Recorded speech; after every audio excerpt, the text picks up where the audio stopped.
Says the Holy Alter Rebbe, holding on page Pei Zayin, the second column, the third paragraph on the second column, with a quick summary. The Alter Rebbe posed a few questions regarding the themes of how this week's Parsha begins. We asked the question, what is the connection between Shabbos and the labors of the Mishkan? That they are approximated together. Additionally, we said that the methodology in which Hashem articulates the mitzvahs of the building of the Mishkan occurs first in the Parshas of Truma and Tetzaveh, and then he commands Moshe Rabbeinu regarding Shabbos, whereas Moshe Rabbeinu reverses that order, and in his articulation of the mitzvahs to the Jewish people, the first thing he says is Shabbos, and then he speaks about the yiriyos, the tapestries and the various periphery of the Mishkan, and then he speaks about the particulars, the kelim, the vessels which are inside the Mishkan. So why is there a reversal of this order? So we started to explain that each one represents a certain mystical energy, which we said is the idea of Seviv Kol Almin and Memalo Kol Almin. But in order to understand that, we have to understand the famous pasuk, I am Hashem, who has not changed. And we went into almost like a meditation of what it means that Hashem himself has not changed. And we went into the idea of the ray of the sun outside of the sun versus the ray of the sun within the sun. And we were explaining that even though from the onlooker, from the recipient, there seems to be a change, there seems to be some type of fluctuation. However, we're only dealing with a ray. And we ended off by saying that this is also reflective of what it says, that that until the creation of the world, there was only He and His name alone. So we asked the question, why do you need a name if there's nobody in the world yet, right? Until the world was created, it was He and His name. Why not just say it was only Hashem? What does He even need a name at that time? So we spoke from another Maamar that the gematria of Shmai is the same gematria as Ratzain. What's Ratzain? Will. So really the implication when the Medrash says it was He and His name alone, it was He and His will alone, which makes more sense. And the will is an expression of Hashem's name. We went into a philosophical discussion based on Kabbalistic sources that you cannot really even say about Hashem or Ein Sof. Because or Ein Sof, at the end of the day, we call Hashem the infinite light. But it's only the light of the infinite. And even Ein Sof, we have an issue. Why do we have an issue with Ein Sof? Because it could imply Ein Sof, there's no end, but maybe there's a tchila. Yesh tchila, Ein Sof, but there may be a tchila. So here we didn't get into that discussion, but it was just food for thought that maybe it would be better to say Ein Loi tchila. There is no beginning to Him, and Memela, if there's no beginning, there would not be an end. But that's a whole other discussion. Let's see. Page Pei Zayin Behine K'Moshe Bechlalos Er V'Chayis Animshach Ve'Yitzav Baruch Hu La'Achi Yisrael B'Seish Beis B'China Sovev U'Mamala Kanal. As we discussed, that there are two modes of expression that Hashem emanates from His infiniteness, and they are classified in Kabbalistic sources as Sovev U'Mamala, the energy that is communicated in a more peripheral, transcendent, subconscious way, and one that is more internalized and integrated.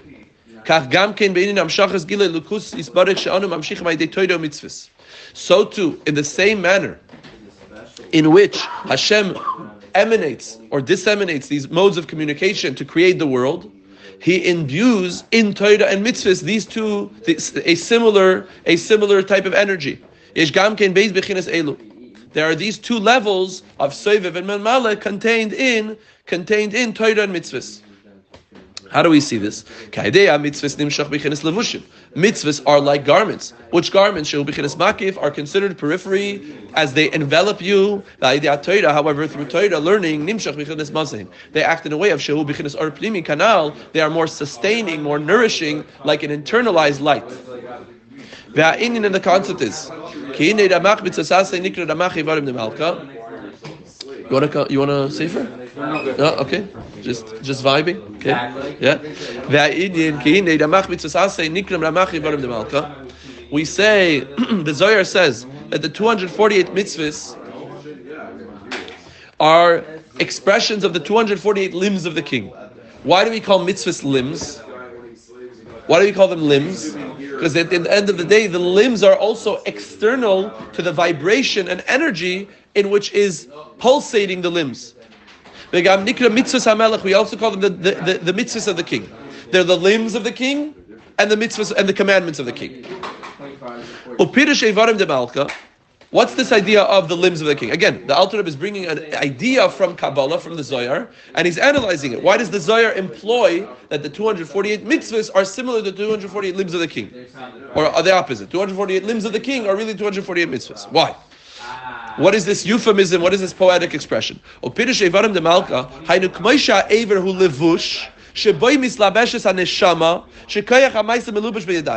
example, a limb, an organ of the body, is considered the garment, the clothing, to enclose the soul, the energy of the soul. For example, the power of movement is enclosed in the hands, and the power of walking is enclosed in the feet. Each limb is specifically tailor-made to dress up the invested energy and behave as a garment that is unique to that energy that is in it. So too, for example, this physical configuration of the body is really a reflection of the spiritual configuration of the 248 positive commandments. These 248 commandments, why are we calling them limbs? Because just like a limb is uniquely connected to the energy that is vibrating through it, so too these mitzvahs are particular vessels and garments for the infinite light and nimshach bahen that is pervading and emanating through them and by way of them. The pasuk says, "You shall surely place upon yourself a king." We are commanded to have a king on us. We are commanded to subject ourselves to a king's rule. Pirush, what does that mean? Why do we need a king? Why is God not enough? Because we must draw upon ourselves the yoke of the kingship of heaven. How do we do that? Through the action-oriented mitzvahs. Which are the commands of the king. For example, like the enclothing, the dressing of the talis, the enwrapping of a talis. That what are you meditating on when you put on a talis? And this is inclusive of tzitzis as well. That you're drawing upon yourself the yoke of the kingship of heaven. And what are you physically doing? The physical enveloping of the talis is a spiritual expression of drawing forth the midas hamalchus, the attribute of kingship upon your soul. It's triggering, it's stimulating the energy of Hashem's malchus upon you by your deed. It's interesting. There's a Maaseh from the Rebbe Rashab that a chassid came to him and said they just made a discovery. The Rebbe says this in Likutei Sichos, that they just made a discovery that depending on the way you is the word gesticulate, there's a way that you move your head, it triggers a certain faculty. So if you put your head down, it stimulates focus, and you lift your head up, it stimulates memory. And you see this with people that when they're trying to remember something, it could be the opposite, I forgot. When they're trying to remember something, they put their head up, and when they try and focus on something, they put their head down. Yeah, I'm wrong? No. I think it's in Sadat Down. Page Sadat Down? Oh yeah? Wow, Shema. Okay, so this is a chassid that came to Rebbe Rashab and said it's a new scientific discovery. So the Rebbe Rashab goes to his bookshelf and takes out a Maamar of the Mittler Rebbe, which I don't know which Maamar it is, and he shows him in the words of the Mittler Rebbe, and the word that the Mittler Rebbe uses in Yiddish is nerve. Nerve, nun ayin reish vav vav ayin hey. How do you spell it? He says there's a nerve in the brain that depending on how you move that nerve, it stimulates either memory or focus. And he says this to the Rebbe Rashab, how many generations before? No, Reb Marash, Tzemach Tzedek, Mitler Rebbe, 3 generations before. Say within 100 years prior. What? The Kadmonim? Oh, he's getting it from the Kadmonim. Oh, very good. Okay, let's see. So what's Pshat? It just shows the alignment and the synchronicity between the physicality and spirituality, between the physical world and the spiritual worlds. That when you do something down here, it triggers, it stimulates in your own being, in your own psyche. Meaning, when you do something physically, we know the incredible connection between psychosomatic experiences, right? That my body is able to do something because there's something off or on my mind. So he's saying the same thing by mitzvahs. Mitzvahs is not only an isolated physical experience, rather it's drawing forth an incredible spiritual rush of the coming from Hashem's malchus, Hashem's kingship. However, what's the deficiency here? It's all subconscious. We don't actually experience it. It's not internalized. It's not like food. It's not like I'm being sustained by it. It says you should place upon yourselves alecha. Al means to say that the nature of kingship, the nature of sovereignty is not internalization. The nature of sovereignty is periphery, is a transcendent experience. In which becomes enclosed in the physical action-oriented mitzvahs, which are called the limbs of the king. I'm shaking your hand, but I'm not one with you. I'm not in you. So too, just like the limbs of a person are merely the vessels and only the garments to facilitate the flow of spiritual energy in him, so too the mitzvahs are acting, are behaving as those vessels that are merely makiv, that are enveloping the person from above. Like it says, we learned this Maamar, they brought him regal garments, right? Who's saying this? Haman is saying this about himself to Achashverosh, but really it's going to be about Mordechai. And Mordechai exited from before the king bilevush malchus with garments with regal garments. So why levush malchus? Because that's exactly what malchus is, right? Baruch Shem Kvoid Malchusay Leilam Vayin are all what? Are all makifim. They're all tzimtzumim. They're all things that are downloading from a higher source into a lower place. Shemidas Malchus is Barach Nikra Bechinis Levush, that the attribute, the faculty of God's divine kingship upon the world is only and merely like a levush Malchus. It's only like a garment of kingship. It's not kingship itself. You don't know what the king is doing right now. He's in his bath, but he commanded you to paint the streets blue. So the communication from the king to you is only through speech, which is also a garment. It's a garment of the soul. And the commandment itself is a garment that is only makiv, that is only hovering and enveloping you from above. Because the manner in which this faculty is entering, is communicating into your life, is only in a way of concealment, not in a way of revelation. And not in a way of plimius mamish, in an internalized way like food. It's only enclosed from above, and that's exactly why we put on tefillin, we take off tefillin. We put on our tzitzis, we take off our tzitzis. There's a time and a space for each mitzvah, right? I want to shake a lulav right now. Have I stimulated anything? No. I want to eat matzah right now. Have I triggered or stimulated anything? No. So the fact that mitzvahs are relegated to the realm of time and space implies also an inyan of makif. That they're only able to envelop you and enclose you, not internalize you. But right now, if I was such a ga'in, I can rattle off to you Masech Psachim. I can rattle off to you Masech Sukkah. Because Torah is not limited to a peripheral experience, but rather internalized. And this peripheral energy that cannot be integrated, again, not because it's so low, because it's so high, because it's so profound, that it acts as a subconscious energy to you, that you cannot internalize it because it's so deep. It's mamish like looking into the sun and not being able to see. But I know the sun is there. I know that the sun is so potent that I can't even look at it. so too the potency of the energy that is triggered through a mitzvah is so real, is so overwhelmingly so overwhelming that it takes over the totality of my experience. That's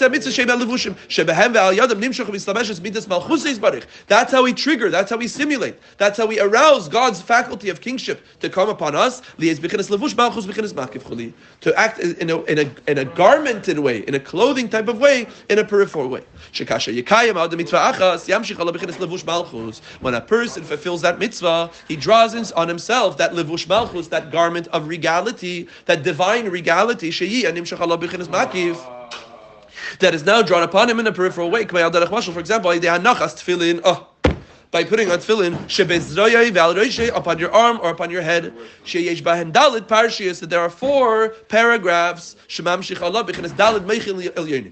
Every single physical thing has a spiritual orientation. What are you doing when you put on tefillin?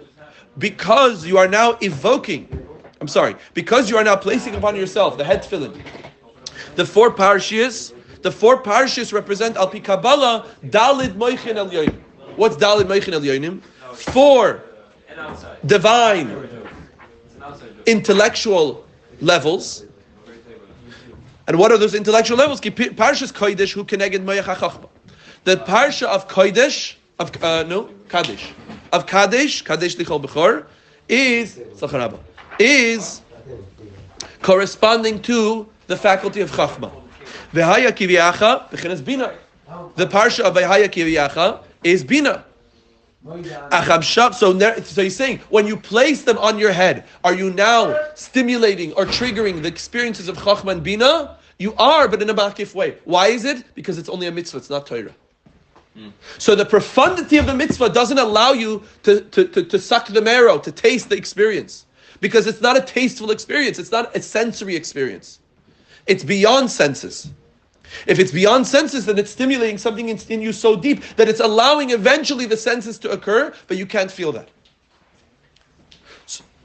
So he's saying the Dalit Parshis are corresponding to the Dalit Moichin Elyonim. He says, what are the 4 divine intellectual faculties? Represented by Kadesh and Vayaya Kiviyacha. The experience is only in a peripheral way, only in a transcendent, subconscious way. Through the placing of tefillin. That these tefillin are written with physical parchment and physical black ink. The energy that is stimulated by the wearing of the tefillin, that is triggering these 4 divine intellectual experiences, does not come in a way of bibichenes gilui mamish. It's not like you became smarter because you put on tefillin. And we shouldn't market it that way. I remember, who said? Mrs. Slonim. Mrs. Slonim, she's like the mikveh queen. She said mikveh king, right? She's a mikveh queen. Her whole life is dedicated to the Taras Mishpacha. She's a shlucha in Binghamton. She has literally like hundreds of students every single Friday night for like the past 30 years, maybe longer. Forgive me if anybody's listening.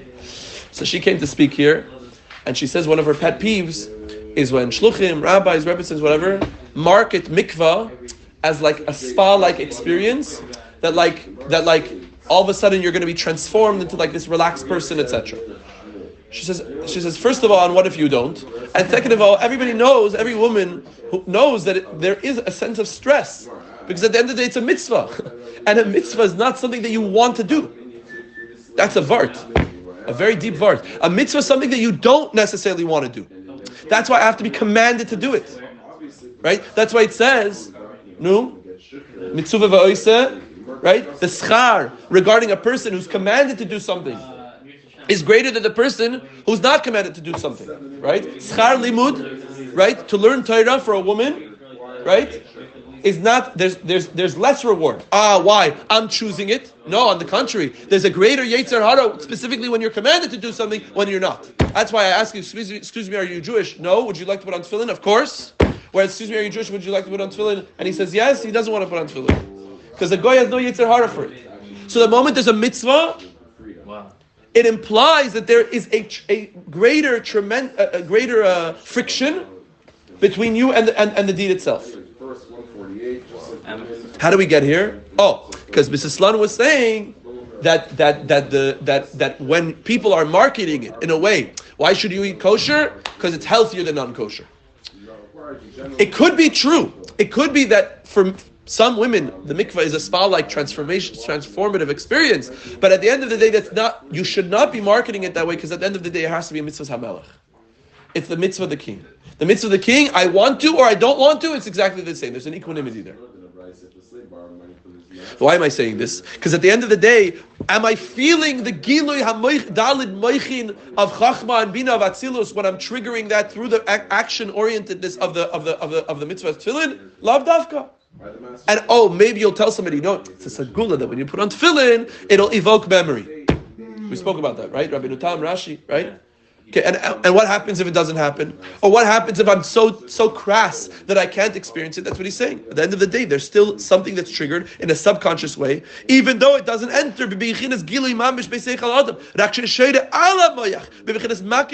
It's residing upon the brain, upon the intellectualness of the person in a manner of makif, in a subconscious way. That's why it says, Soim tasim alecha melech. Soim tasim alecha, on you, not in you.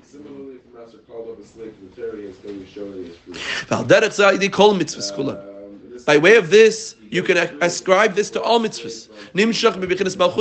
Being that they emanate from the will of the king. The fact that Hashem is a king upon you is means that the relationship is a peripheral one. I don't want to use the word superficial, but so profound, so deep that it cannot be internalized. Al hanefesh, upon the soul. V'nikru ha-mitzvahs evarim, and that's why we call the mitzvahs limbs, organs. For example, like the organs of a person, of a human body. When a person grasps, he holds on to the hand or the foot of his friend. I love what Alter Rebbe says, Dafka Chaveira. Yeah? You don't want to touch anybody who's not your friend. Yeah? Who are you grabbing onto? Who are you holding onto? Your friend.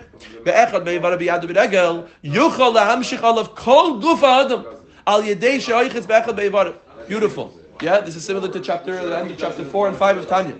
When a person does a mitzvah,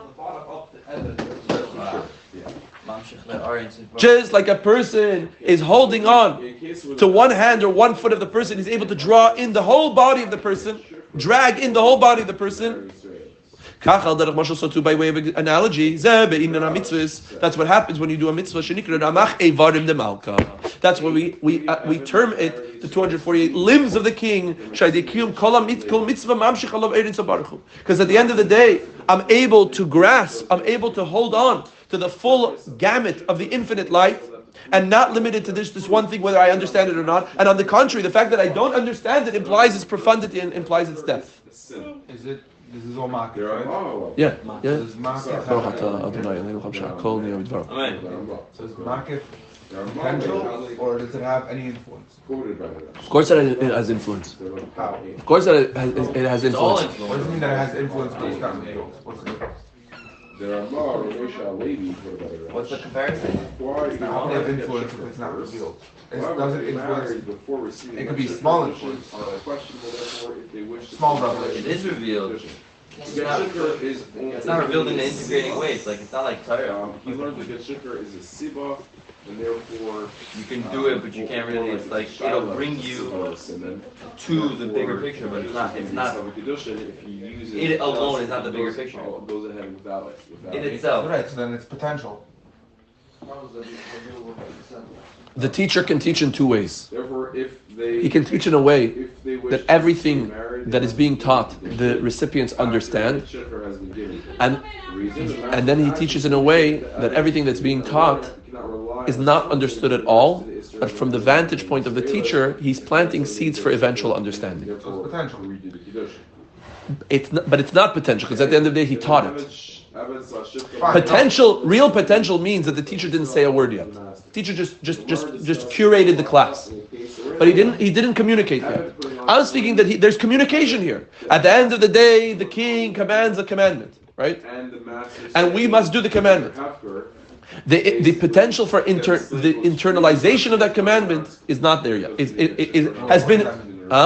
potential for the internalization of the commandment has been set. What does it mean to internalize it? That like he's saying, when Mashiach comes, the mak or makif of mitzvahs will then be able to be received. Which means that in Avanira, yeah. I think it's just we lack the tools for what's being manifest. Meaning to say, you're wearing glasses right now. Yeah. If you want to see deeper than what your glasses see, you need a microscope. I don't have the microscope.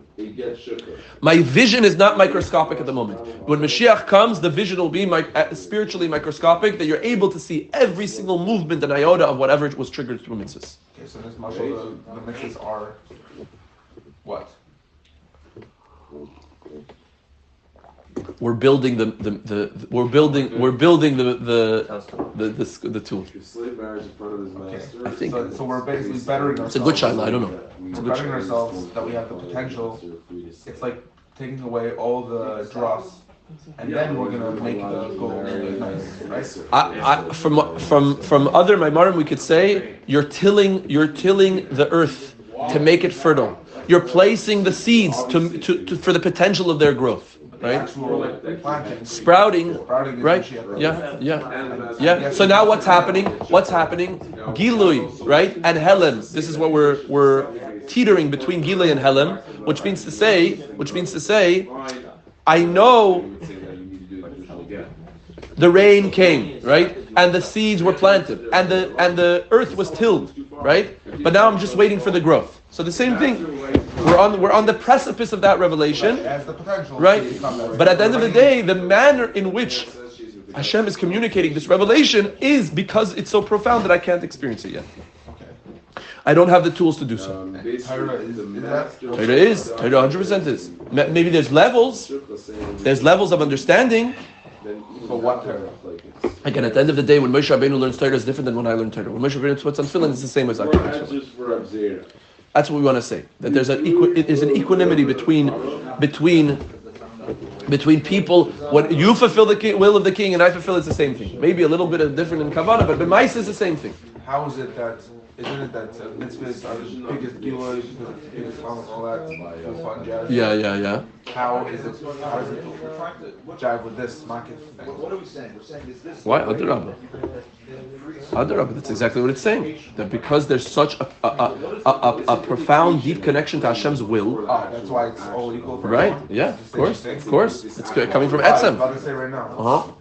About Kesher or whatever. Let's see the parentheses. In all Drushim, the Alter in all Maamarim, before we explain Shamitzvah saying Amshachim b'chinas Anoichi miyesh Anoichi Shelamayla b'chinas Malchus. Hold on, you're telling me that mitzvahs come from Malchus, but in other Maamarim we say, or no, we say, what do we say? V'hayad v'mayla Asher Anoichi mitzav chayon. Where does the tzivui come from? The tzivui doesn't come from Yudkei Vavkei, it doesn't come from Elekecha, it comes from Anoichi. Ana nafshi ksavis yahavis Anoichi. Ana nafshi ksavis yahavis. I myself wrote it and gave it. Which is what? Shelamayla b'chinas Malchus, higher than Malchus. Ach be'emes gam kan ratzon loymer shamshachim b'chinas sev klamim shehu b'chinas keser shenikr gam ken keser Malchus. Alter Rebbe is making a big deal. You can go pages and pages on this. Basically, he's saying that when he's saying the word Malchus, he really means keser Malchus, which we discussed this in previous Maamarim. Keser is the same letters as Tarach, Amudei Or. Keser's gematria 620. The Zohar says that there are 620 pillars of light emanating from the infinite light. What is a pillar? Is the connection between the ceiling and the floor. So too, Keser is Tarach, Amudei Or, 620 pillars of light, which are That's a great martial art pillar. Yeah.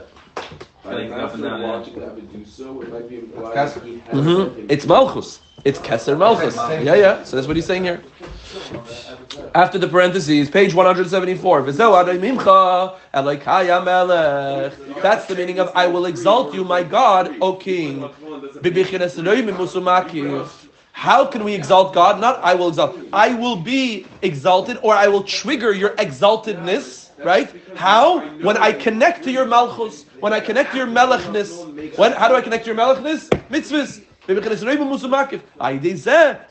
I will bless your name forever in a revealed manner. It says that Hashem, that David made God's name. How do you do that? No. How do I free? What's Shadi made his name? Through the action orientedness of mitzvahs, he drew down the kingship of Hashem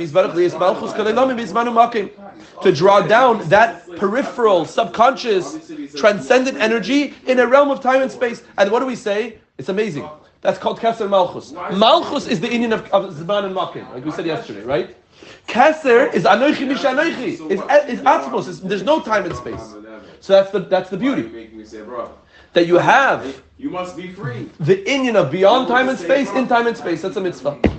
Like we said before, Torah you can learn Masechta Pesachim and Purim, right? You can learn Megillah and Sukkah. There's no difference. If I'm reading a Megillah on Sukkah, I haven't triggered anything. I haven't done anything. Mitzvahs are the deepest, most profound. Part of their profundity is that they have to be specifically limited to time and space. This happens already. It's interesting. It's like it pushes the limits of infinity that manifests the infiniteness of Hashem, specifically infinity. Watch him ever do so might be glad that he has set him free. Yeah. V'hinei. So now, what does this have to do with our parsha? V'hinei ininam shachazu. The bechinas makifim, the energy that is drawn forth in a manner of makifim sha'idei mitzvahs, that is stimulated through the performance of mitzvahs. Zel gamken inin yiriyos hamishkan. This is manifest in the weaving, in the two things. Either that for us to know. What is it called? Tapestries. The tapestries of the Mishkan. The tapestries of the Mishkan. Aren't they beams? Aren't they beams? The beams will go into each other like the legs. Yes. Now he doesn't like those are the pillars. Pull the other back. Is it? No. So what's the tapestries? He changed his mind now. No. There's a large question whether or not he decided to actually make him free or not. Let's see. Because Yeriyah is also like Yerech. No, Yerech is something different. No, but this is Oh, Yeriyah. you're right. Tapestries. Tapestries? Perfect, nice. Curtains. That's what. Here.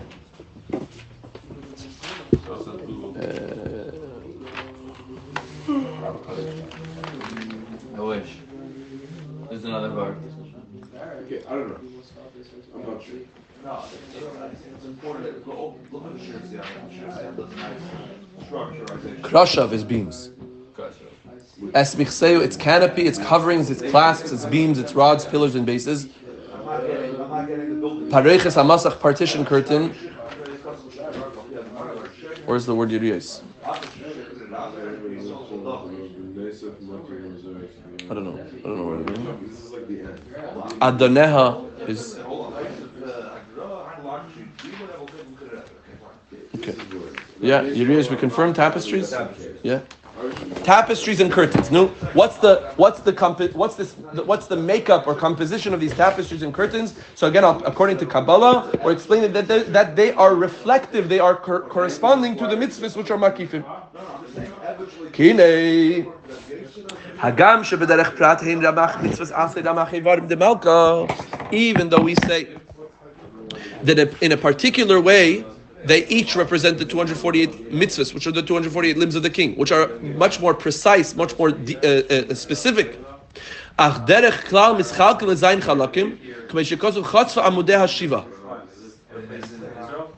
In general, the 248 limbs of the king, which are the 248 mitzvahs, can be divided into 7 portions, as it says chitzva amudeh shiva, that the the carving of its beams, of its pillars are 7. Pirush amudeha. No, what are its amudim? Are its pillars? No, what do we just say? Heina mitzvahs, right? These are the mitzvahs. Why? Why are we associating it with a pillar? Ki taryag mitzvahs deiraisa, the 613 mitzvahs of the Torah. Im zay mitzvahs derabanan, with the 7 mitzvahs of the rabbis. Heim nikraim tarach amudei or. They are called kabbalistically the 620 pillars of light. Uklalusan hu shiva b'chinos shehein shiva midas elyonis. Generally speaking, these 620 pillars of light, which again are corresponding to the 620 mitzvahs de'iraisa de'rabanan, can be divided into 7. Which these 7 are the 7 divine attributes. Shiva minim. Therefore, in the makeup of the tapestries, in the weavings of the tapestries of the Mishkan, you have 7 types. 7 types what? Tcheles v'argaman, teilas shani v'sheish v'izim v'eiris elim u'v'eiris techashim. Let's see if we can translate it in English. No, tcheles, Blue. aquamarine. Argaman, The green. purple. No, argaman purple. No. Teilas shani, scarlet. V'sheish v'izim. No, that's it. Sheish v'izim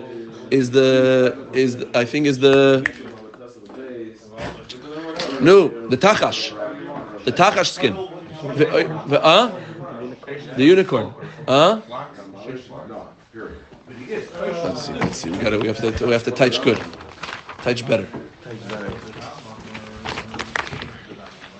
That's how they're learn. Right? Here we go. Tcheles, spun threads of aquamarine. Yeah, argaman is purple. Teilas shani is scarlet wool, and sheish is linen. Okay, what do we have left? Oides elim. Oides elim, goat wool. No, ram skin. The oides techashim and tachash skin. Okay, so why do we enumerate 7? It's very, very detailed here. What are we saying right now?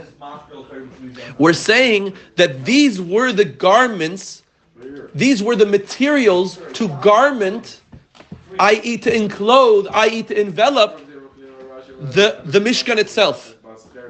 The Mishkan itself was made up of these garments.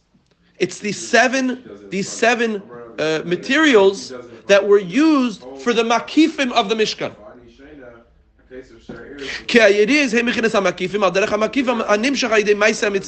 These yiriyas, these physical tapestries, were corresponding to the makif energy that is triggered or stimulated through the action-orientedness of a mitzvah.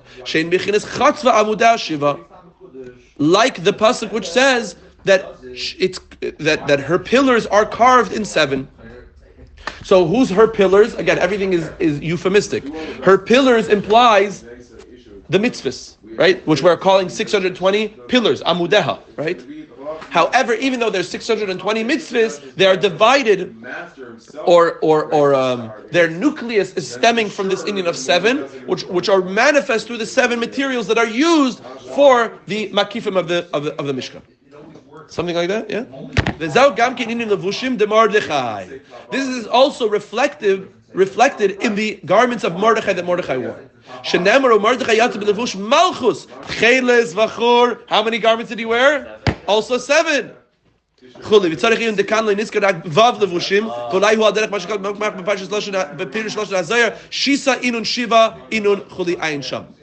only 6 in that pasuk. However, maybe we can translate it. This is in parentheses that the Zohar says whenever it says 6, it implies 7. Why?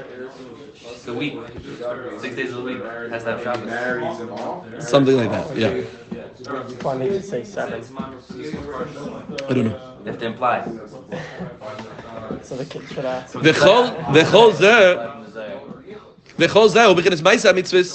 All of this is expressed through the action of the mitzvahs, which stimulates and triggers the energy of the makifim, that transcendent energy, which is manifest through the yiriyas of the Mishkan. However, the revelation is not manifest in an internalized, integrated way, tangible way in the soul. That's why you need Torah. That when you learn Torah, it's a light that is integratable and tangible within the internals of the soul, literally. Like food, and like energy. The Torah is in my innards, as will be explained. One more? What did we say Keter was? Keter is Gematria 620? Yes. And so is that... Which is the amount of mitzvahs, which is the idea of Keser Malchus, right? That when you fulfill the mitzvah of the Melech, you are triggering, you're connecting to the Indian of Keser, Tarach, Amudei Or. Which again, that 620 is concretized and compacted within the seven. Within the seven pillars. What's the seven rabbinic? What are the seven mitzvahs? The Rabbanan? No. Netilas Yadayim. That's explanation. Okay. Netilas Yadayim. Eruv. Megillah. Chanukah. Lights. Hallel. Birchas HaMitzvahs. And Eruv. You said Eruv. And Ner Shabbos Kodesh. And from there stems all the other Rabbanan. What Rabbanan? Nida. What Nida? There's many. Deraisa. No, there are many additional things. Enactments. That's called takanas. You have to learn. You have to learn the introduction. You have to learn the introduction to the Rambam. Takanas Chachamim. No, this. You're taking a mitzvah deraisa and a mitzvah derabanan. There's 613 and there's 7. So we're not counting the enactments. That's couldn't. On what? You're making takanas on what? On a mitzvah deraisa. So it's not a derabanan, even though it really adds a lot. And let's say, I can even give you. But it's still deraisa. Let me ask you something. In deraisa, please tell me where are the 39 melachis of Shabbos? Deraisa. Right, it's 100% the Mishnah. Huh? 100% the Mishnah. The Mishnah. But tell me, is it deraisa or derabanan? Deraisa. There you go. There's only 2 commandments from the Torah. Leisvaru eish b'chol ma'ash v'zeichem. This week's parsha, right? Don't make a fire in all of your dwellings. And what's the second? No. That's the Rashi on it. No. What's the second place that speaks about Shabbos? No. What's the specific melacha? The specific melacha. There you go. Don't care. What, by eating in a rishus rabbi, that one? It's speaking about the rishus of when the Jewish people were traveling in the desert. Those are the only 2 places. Where is that? I forgot. Those are the only 2 places. So everything else is derabanan? No, of course it's deraisa. It's the rabbis who teach what deraisa implies and where to derive it. They're not hiding it, by the way. They don't say, oh, it really means this. No, they're saying, okay, he did this because he deleted that. All those boring parts in Gemara. What about growing a beard? Growing a beard is derabanan. Deraisa. Deraisa, of course. Parshat Kedoshim. Don't be a girl. No, it says clearly the peyas lekarecha. The corners of your beard. No, but I'm not wrong. One of the things is that you can't cross-dress. That's according to the Tzemach Tzedek. Tzemach Tzedek says if you don't have a beard, you're No, not if you don't have a beard. If you shave your beard. The Tzemach Tzedek says that you're over. You're not only over on of peyas kanecha. You're also over on leisil bash. You're also over on leisil bash. But there's already opinions today that would say you could do laser and it wouldn't be over leisil bash. Lav dafka. It depends because at the end of the day, maybe it's deemed a more feminine thing. But it's so accepted. I know. For men to do. Only now. That's what I'm saying. For now. But at the end of the day, if everybody starts wearing skirts, people already are. I know. That'd be cool wearing skirts. It depends. If you're in Ireland, no, or Scotland. Yeah, you could. We're good. You asked your Rav. Chabad in Scotland. Here we come. Weiter. Let's do one more. Yeah. Second paragraph on page 174. So now we're saying again, we didn't get to Shabbos. Remember, the questions were, why is Moshe Rabbeinu reversing the order? The Eibishter commanded first the vessels, and then the tapestries, and then Shabbos. Whereas Moshe Rabbeinu in Parshat Vayakhel is commanding Shabbos and then the tapestries and then the vessels. Again, why the reversal of the order? So in order to understand that, we are analyzing what each one represents. What are the Urias we've discussed the past two paragraphs? Are the mitzvahs of Hashem, are reflected in the mitzvahs of Hashem, that are triggering the makif energy that are so deep, so high, so profound, that they are merely able to envelop us, not being able to internalize. Now we want to know what Torah is. Torah is food, the nourishment of the soul, not just a periphery, not just the makif. But in order to understand what Torah is, we have to understand what Shabbos is. Mahu. What's Shabbos? When we discuss what Shabbos is, and this is a Geshmak, a paragraph, then we'll be able to understand what Torah is better. That at the end of the day, we must associate the power of Shabbos, the profundity of Shabbos, because it is associated with the Melechas HaMishkan. In the commandment of Hashem to Moshe Rabbeinu, and so to the command of Moshe to the Jewish people, Niskiru Gimel Dvarim Eilu Yiriyos V'Kelim in the Mishkan V'Shabbos Rak Shemoshe Rabbeinu Hagikti V'Shabbos Chuli V'Shina Seid Kedeleil. Right? He's asking the same question again. What? By both instances, when Hashem commands Moshe about the Mishkan and the vessels and the Yiriyos, he commands Shabbos. And by the instance of when Moshe Rabbeinu is articulating, he's also commanding Shabbos. So Alter Rebbe is asking, what does Shabbos have to do with anything? Why all of a sudden are you inserting Shabbos to that? Now you can say, the Mishnah says, to teach you that the 39 melachos of Shabbos have to do with the Mishnah. But at the end of the day, that's only a asmachta, right? You're only relying on the fact that there's an approximation between the mitzvah of Shabbos and the mitzvah of the Mishkan. Is there an intrinsic connection between them? What I just said is semantics. At the end of the day, because the pasuk speaks about Shabbos next to the Mishkan, so therefore we learn that the Mishkan has 39 melachos, and you can apply that to Shabbos. That's semantics. That's only that's only happenstance. Is there something internally connecting the themes of Shabbos and the themes of the Mishkan? Let's see.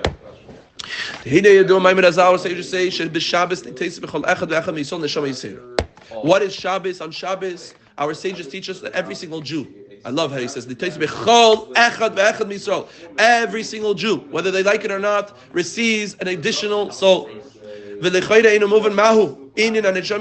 understand, what is this Neshama Yisera? No? The Alter Rebbe is saying something very practical. Are we actually more spiritual? Are we actually more soulful on Shabbos? He says, what if you're not? We don't feel this additional element of the soul on Shabbos more than we do during the week. The idea is, you have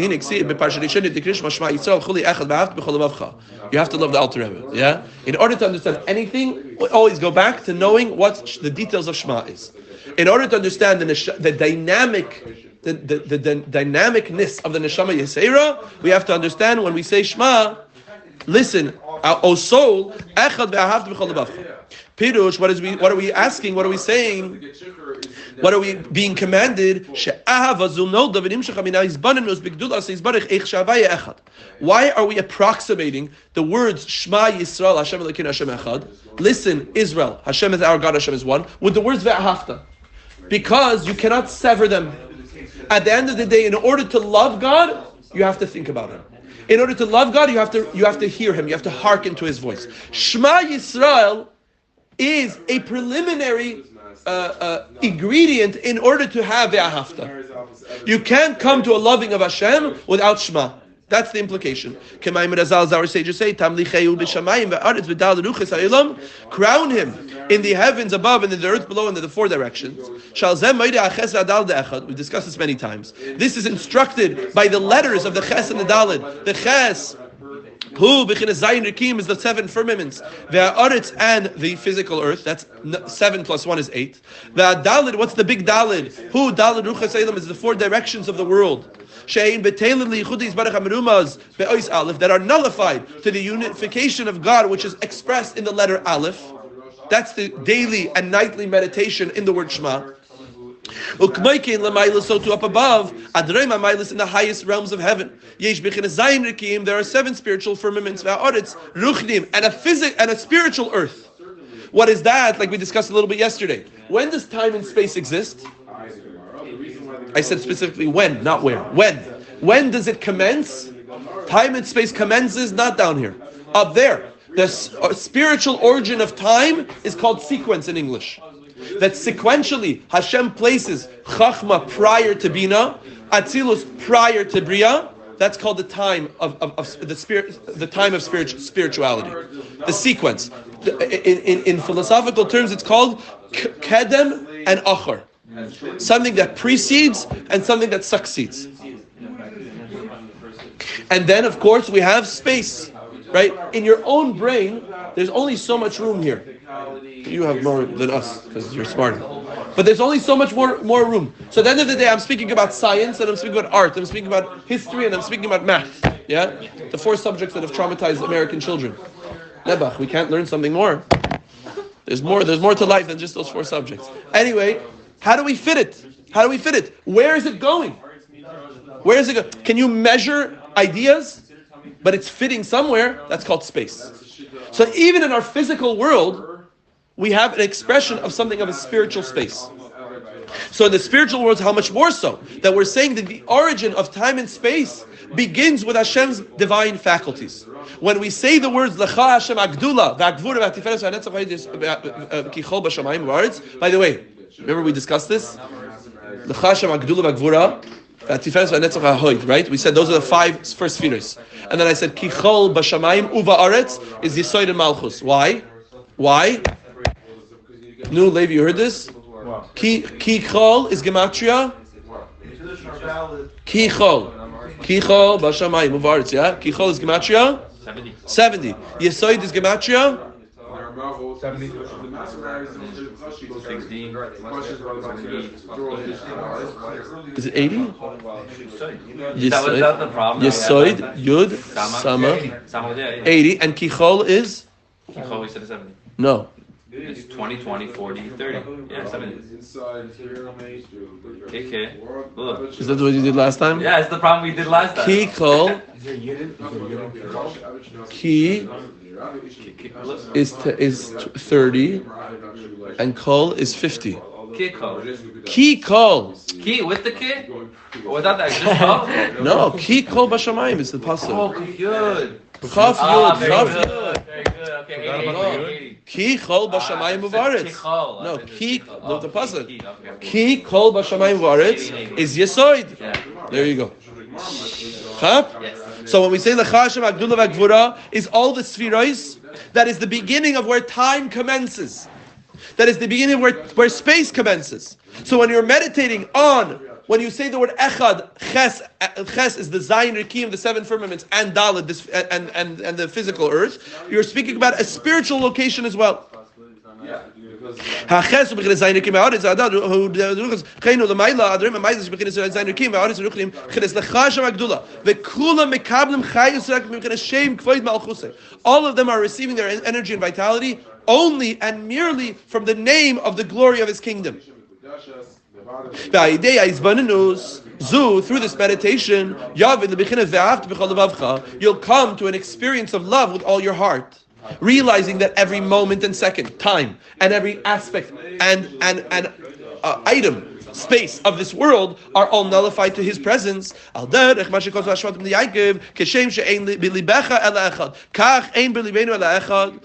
this is a retort of the Shvatim to Yaakov, that if there are any heretics amongst you, and they said, no, Shema Yisrael, listen, our Father Yisrael, Hashem is our God, Hashem is one, that just like in your heart there is nothing but oneness, so do in our heart there's nothing but oneness. Pirush, what does that mean? Just like in your heart there is only one. That the source of Yaakov is from an extremely high source, that he comes from the chariot of God. The Yichud Ve'Achdus is better to be a chariot for His oneness and in unity. So to Ein B'Libeinu Ela Echad, we're beseeching. It's not only a fact, we're also requesting that in our heart there should be such a synchronization with our source, that there should only be oneness, even though we're low. Ba'alma Dipruda, what are the Shvatim saying? Beautiful. Al Pi Kabbalah, Yaakov is Tiferes of Atzilos. Al Pi Kabbalah, the Shvatim are the Yud Beis Gvulei Alachsoin of Malchus, which means the 12 diagonal vectors of Malchus of Atzilus entering into Bria. Chevra, it's a much deeper discussion. What's the suffix of Yaakov Avinu on his kids? The suffix of Yaakov Avinu on his kids, of course I don't doubt that you believe in God. But al pi Kabbalah, where do you come from? You come from a place that Hashem's mandate on you is to transition from a place of unity to a place of fragmentation. You hear? Yeah. The energy of the Shvatim is all about distributing from a higher level to a lower level. So Yaakov Avinu is saying, 1 second, if that's the case, on Shabbos we have the 4 domains, we have Rishus HaYachid and Rishus HaRabim. You can't carry in Rishus HaRabim. He's saying, are you carrying in Rishus HaRabim? Rishus HaYachid means there's an absolute unity, there's a oneness, there's no fragmentation, there's no splinteredness. So Yaakov is doubting that because at the end of the day, Yaakov is saying, I'm Tiferes of Atzilus. Hashem is one with me. So they're saying, no, Yaakov, we are, at the end of the day, even though you perceive us as fragmented, even though you see us as 12 and not 1, you see us as the carriers of divine energy into a very fragmented place, Bria Yitzirasiya, right? Shem Kvaid Malchusai, and along the way we can get very splintered. Ruvain switches the bed. Shimon and Levi are fighting with Shechem. Yehuda with Tamar. Everybody, all of the Chevra has some issues. Yeah. At the end of the day, look what he says. Ein belibenu ela echad. Af shanachtu lemata. Even though we are down here below, be'alma de pruda, in a space and in a realm of separateness, in a realm of fragmentation, afal pk, nevertheless, they're saying we said Shema properly by having the nullification of our will and suppressing and disciplining our negative side. To not have any desire in this world other than Hashem Himself. We become vessels and conduits, to have one heart, to our Father in heaven. I'm Bezer Pasha Struma, looking at Maamar, looking at Zohar. That we have one simple desire lodged in our heart. That we have no desire for any other desire in this world. What is our chance? What is our opportunity? That we're able to take from the fragmentedness of the world, from the disparateness of the world, and make it one with Hashem again. As he said, the Atzilus is Rishus HaYachid. That has a natural, organic oneness. Our job is to take the natural and organic separateness and make it back into one. That's the meaning of when we say the Jewish people are one nation in the world. No, we are not one nation. We are the nation that channels and distributes the oneness of God, even in the world of Aretz, even in the world of earthiness. That you can reflect and you can reveal the revelation of Hashem's oneness even in the physical realm. That's the Chiddush. When is the platform to reveal this level of consciousness within ourselves every single day? Shema. Shema Yisrael. And that's why we say you should love Hashem with all your hearts. Hearts plural. Nobody's assuming that you're a tzaddik and even a beinoni. But rather you have to take b'shnei yitzarecha, the 2 inclinations. She is hapech gamarotzin shel nefesh b'hamis, that with this meditation and with proper effort you're able to take the will and the desires of the animal soul, hanikri yetzer hara, which is called the evil inclination, the proclivity to negativity, or the proclivity to see yourself as negative, to know that no, even though you see us as these 12 diagonal vectors that are drawing from Atzilus to Bria, and you think of us as these separate, disparate things, at the end of the day, now we can ve'ahavta. Now we can love you. Why? Because we're imbuing the separateness of existence, the fragmentedness of existence, the animalistic tendencies of existence with Hashem's love as well, with the love for Hashem as well. And this will, by the way, the word ahava comes from the word ava. Ava means will, desire. Right? You know the name Aviva, right? Aviv, right? Because it's a desired, spring is a desired month. This will and this love are birthed and drawn from seichel. Through meditation and contemplation, it's not just this organic, what's the word? Impulse. It's not impulsive. That you're thinking and thinking and thinking in the greatness and the exaltedness of Hashem. How everything is literally like naught and nothing. The efes biladoy, and really everything is just merely an emanation, droplets from Hashem's unification. And from this we draw down bitul haratzon, a suspension of our own will towards His. And that's why we approximate the word ve'ahavta right next to the word havaya echad. Right? In the Torah, there is no Baruch Shem Kved Mechus Lamvad. In the Torah, it's Shema Yisrael Hashem Elokeinu Hashem Echad ve'ahavta. There's mamish one. Dila'el minei, right above it. The idea is bananus because we want to show that Havaya Echad. How do you manifest Havaya Echad is in your ve'ahavta. How do you reveal ve'ahavta? Bechol levavcha, with your shnei tzarecha, with your nefesh bahamis, with your animal soul, in the splinteredness of existence. Eich shel yizbarich echad b'zayin rikim ve'aretz kanal. How Hashem is absolutely one in the seven firmaments and the earth, like we said before. Haruchnim v'agashmim, whether it's above or below, whether it's the spiritual heavenly realms of the idea of sequence before and after, and space is something that is, and the space of Atzilus versus Bria, or physically, that we're able to draw down the idea of you will love. Not only you shall love or you must love, but you will love. That it will be a natural consequence of the appropriate amount of effort that you give intellectually to experience it b'chol levavcha with all your hearts. And we didn't even connect it back to Shabbos, connecting it back to Torah. No, it's a long Maamar. You have to do it. I want to say one more line. Just look at this one more line. This whole experience needs to be plugged in specifically in the 6 days of the week. Shanamar, as it says, 6 days of the week you shall work. The Zohar calls this pulchana in Aramaic means service, a work. This is called the service of love. It's called the service of love. Love does not come easy. Love is not just an